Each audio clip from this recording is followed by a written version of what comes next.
E aí, meus bidos hips, e aí, meus bidos de respeito. Bom, galera, chegamos hoje a um encadernado que pra mim era há muito esperado do selo MSP, que traz uma personagem adolescente, que foca mais, né, no nosso público jovem e também traz um tema bem abrangente para o grande público feminino em geral e que teve uma grande polêmica diante da sua capa. É um selo que até me traz a honra de trazer de volta aqui, né, este álbum maravilhoso que eu consegui da CCXP e que eu prometo que o dia que eu enquadrar eu vou mostrar pra vocês como é que ficou enquadrado e eu vou poder trazer aqui de uma forma melhor, mais bonita, mas enquanto isso fica aqui, né, a presença dele todo enroladinho. De qualquer forma, vamos ao foco, que é o encadernado Tina Respeito. O mundo olha pra você e te define de acordo com o que ele enxerga. Não importa o quanto você se esforce, já está definido o que você é capaz ou não de fazer. E você não tem o direito de errar, porque mesmo depois de anos acertando, ao primeiro erro, volta ao início e tem que começar tudo de novo. E se eles não vencem você pela exaustão, vencem pela intimidação. Sendo direto ao ponto aqui, é uma ótima história, no entanto clichê, porque claramente a história vai falar sobre assédio. Então você tem noção de que algo vai acontecer, algo péssimo, né, com a protagonista, e isso vai se desenrolar. E aí, ou o desenrolar da narrativa vai ser algo positivo, vai ser otimista, ou ele vai ser péssimo, ele vai mostrar basicamente como muitas vezes é na realidade. E por ser do selo da Turma da Mônica, o quadrinho acaba seguindo pelo caminho mais esperançoso.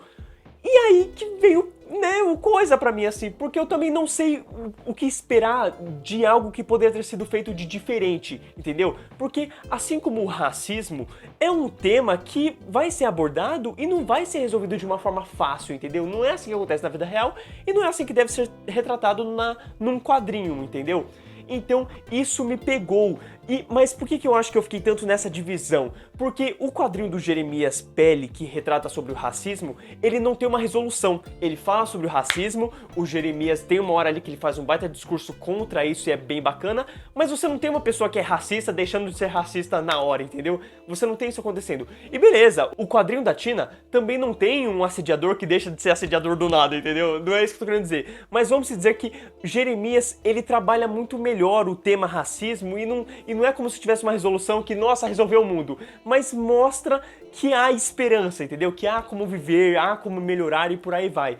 E Tina, ele não trabalha isso, a história não trabalha isso, mas trabalha um fator que por mim é muito legal, que é o tema em si, entendeu? Tem uma conversa entre a Tina e a mãe dela que é sensacional. Como o assunto é retratado e discutido, é forte, é bonito, traz uma representatividade para cada mulher, incluindo uma personagem que eu não sabia que era mulher, que no real é trans, né? Porque ali, ao que aparenta, nessas horas eu me confundo, cara. Eu não sei se ali era um homem que virou mulher. Não, acho que era uma mulher que virou homem. E aí é muito interessante isso, porque na hora eu não percebi, mas depois quando a Tina meio que faz um discurso ali comentando sobre cada tipo de mulher que tem que ser representada num momento desses, é muito legal, porque eles mostram ali certinho, e eu acho tão legal isso, sabe? Esse assunto entre a mãe e a Tina, por mim, é o ponto mais positivo, porque não é sobre vencer, lógico, é sobre vencer também, é sobre mudar a mente dos homens de uma certa forma, mas isso é muito difícil. A maior lição que eu acho que tem que ter para as mulheres, que é o que a edição traz no geral, é sobre as mulheres não ficarem caladas, entendeu? É sobre elas lutarem, é sobre elas serem uma faísca nessa sociedade para que essa faísca seja algo grande para os próximos séculos, por assim dizer, entendeu? Décadas, por aí vai, pelos próximos anos, entendeu? Porque tem que ser algo que fique vivo a cada geração. Então eu acho isso sensacional, porque isso não é algo só para o assédio, só sobre o que as mulheres sofrem, mas também sobre o que os negros sofrem, o que os indígenas sofrem e por aí vai, entendeu? Que mesmo que seja algo que dê vontade de desistir, é sempre importante você continuar lutando para você inspirar outras pessoas. Então, fabuloso isso. E como se não bastasse isso, quando a própria mãe da Tina ajuda a personagem, ela comenta sobre o passado dela, e aí ela homenageia a Tina lá na origem dos quadrinhos, sabe? Visualmente é a Tina nas primeiras aparições, e eu achei isso maravilhoso, sabe? Tem esses pequenos detalhes que são lindos para dizer no mínimo. Fefe Torquato não só acerta muito bem na linha de conduzir a história, começando pela consequência de uma ação, da qual você já sabe o que é, nos fazendo se solidarizar com a personagem e então volta no tempo e encaminha com calma e muita fluidez a narrativa até chegar no que causou o abalo da mulher para então resolver, é muito bacana. É uma leitura quase gostosa de se ler, só não é porque ela é muito real e desconfortável. Como se não bastasse, seus desenhos são ótimos, não são meus favoritos, acho os rostos com falta de maior detalhe de vez em quando, mas as cores, a fotografia, o uso de aquarela, como o próprio rei Maurício de Souza destacou, faz você querer mergulhar na tela. Voltando para os rostos, eu dou uma ressalva para a Tina, pelo olhar dela, pela cara dela que provoca inocência, diversão e temor, ao qual ela sente com os homens diferentes pela qual ela passa na vida dela. É um rosto que, independente do sentimento que está trazendo, fica muito marcado. E que, aliás, ficou ótima de cabelo curto diante dos extras que não foram para as páginas oficiais. Quem sabe numa continuação ela não traga esse novo corte. E também ressalvo o vilão principal, que fala com um olhar muito realista. Sabe aquele olhar de homem que parece o melhor do mundo, mas está sempre com aquela sobrancelha maquiavélica que você sabe que não pode confiar? Pois é, a Fefe transportou isso para as páginas muitíssimo bem. E cara, eu não podia esquecer do Rolo. O Rolo tem uma participação pequena aqui, muito importante, e o visual dele, a barba dele deixou de ser cafona e ficou estilosa pra caramba! Fefe, meus parabéns, porque eu adorei o novo visual do Rolo. Agora, sobre o assédio ou o machismo, é muito interessante como o tema é abordado de diversas maneiras em respeito. A gente encontra o normal, aquilo que infelizmente a gente já está acostumado de ver em filmes, séries e na própria vida real, e temos alguns que acabam se destacando como o próprio garçom. Eu não vou dizer aqui o que o garçom faz, mas o cara se intromete de uma forma que eu, como espectador, falei... Irmão, o que tu tá fazendo aí, cara? Quem pediu sua opinião? Vaza daqui, pelo amor de Deus, porque se eu tivesse aí, eu tava chutando a sua bunda, seu vagabundo. Entendeu? Eu senti isso porque foi algo muito repugnante. E a gente tem também a forma sutil de um próprio amigo em comum agir de uma forma que não deveria, como o próprio Rolo, que em determinado momento a sua amiga está destacando certos feitos que ela tá adorando de se fazer, entendeu? O que está acontecendo com ela, ela tá feliz pelo que está acontecendo com ela. E o Rolo acaba falando de algo que meio que o beneficia, entendeu? É um assunto que beneficia o personagem. Na primeira vez que ele tocou no assunto, eu ri, eu me diverti. Só que na segunda vez que ele tocou no assunto, eu me incomodei, sabe? Eu falei, tá, você já falou uma vez, pra que falar de novo? Você não entendeu que não é esse assunto que tem que ser discutido agora? Entendeu? Mas você deve pensar que é aquela coisa de nossa, nenhum homem presta então. E não, o Rolo presta. Contudo, ele agiu de uma maneira que está muito implantada na nossa sociedade e não é 100% negativo. O ruim é quando parece que tudo que um homem ou amigo converse com garotas seja em prol de benefício próprio além de qualquer outra coisa.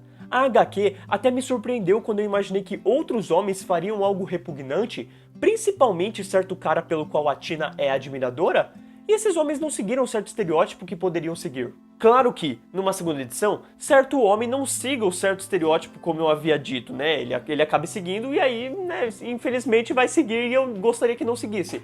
Mas aí fica a questão, vai ter um volume 2 de Tina? Porque se tiver, a gente vai focar ainda no assédio ou a gente vai deixar isso nas entrelinhas em alguns momentos no quadrinho e focar em outros temas, como se aceitar, como revelar alguma coisa, como falar de abusos. Eu não sei até que ponto a Graphic MSP se permite falar sobre temas pesados, né, que tocam na ferida da nossa sociedade, mas eu adoraria que eles seguissem por esse caminho, que eles focassem mais em personagens assim. Eu acredito que um selo como o da Tina é muito importante para a representatividade das mulheres e deve continuar aí tendo mais certos volumes para falar de outras coisas, entendeu? Eu quis dizer mesmo aqui sobre se aceitar, porque, poxa, não necessariamente com a Tina, mas uma amiga dela que está se admitindo lésbica, bi, alguma coisa, sabe? Isso seria muito importante para várias garotas por aí. Então, eu gostaria muito disso, e eu acredito que vários personagens da Turma da Mônica possam trazer isso, né?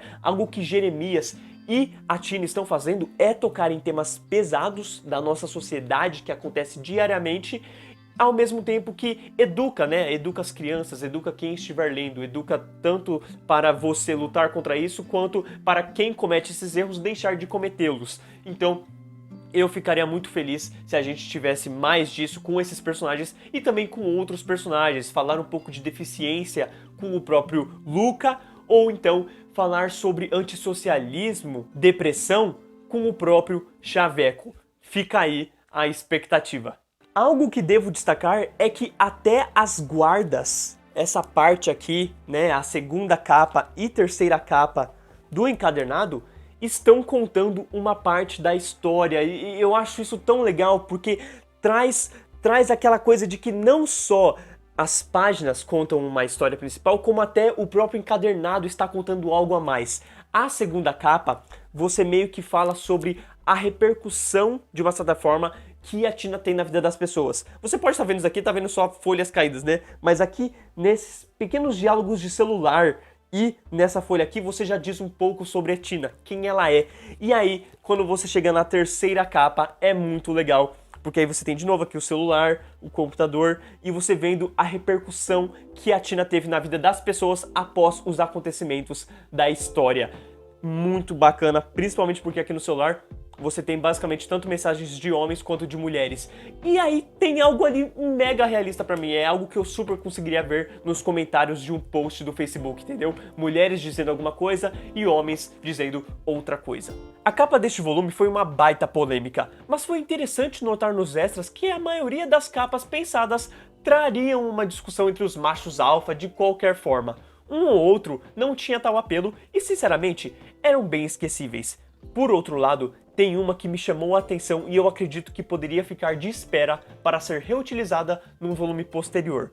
Enfim, tanto a capa quanto a narrativa são leves perto do que poderiam ser e muitos julgaram ser. Nenhuma bandeira é levantada, apenas nos deixa claro a realidade que nos cerca dia a dia. É um belo volume do selo MSP, bem recomendável para as mulheres se sentirem representadas e inspiradas para que nada fique em vão quando elas sofrerem certo desrespeito, ao mesmo tempo que é hiper recomendável para os homens, tanto para alguns deixarem de ser babacas, quanto para a grande maioria sentir, entender o que é o desconforto com determinadas ações que a sociedade feminina sente há muito tempo. Então fica aí a minha recomendação desse grande selo MSP para os homens, para as mulheres, e eu quero que vocês deixem nos comentários aí o que vocês acharam de Tina Respeito, se vocês já leram esse encadernado, se vocês planejam ler agora depois do que eu falei, e aí vocês leiam e voltem aqui para deixarem nos comentários o que vocês acharam, beleza? É sempre muito importante ter a opinião de vocês e eu espero ver vocês de novo no próximo Graphic MSP que eu vou trazer daqui a um mês, beleza? Obrigado por assistir o vídeo até aqui, valeu, falou!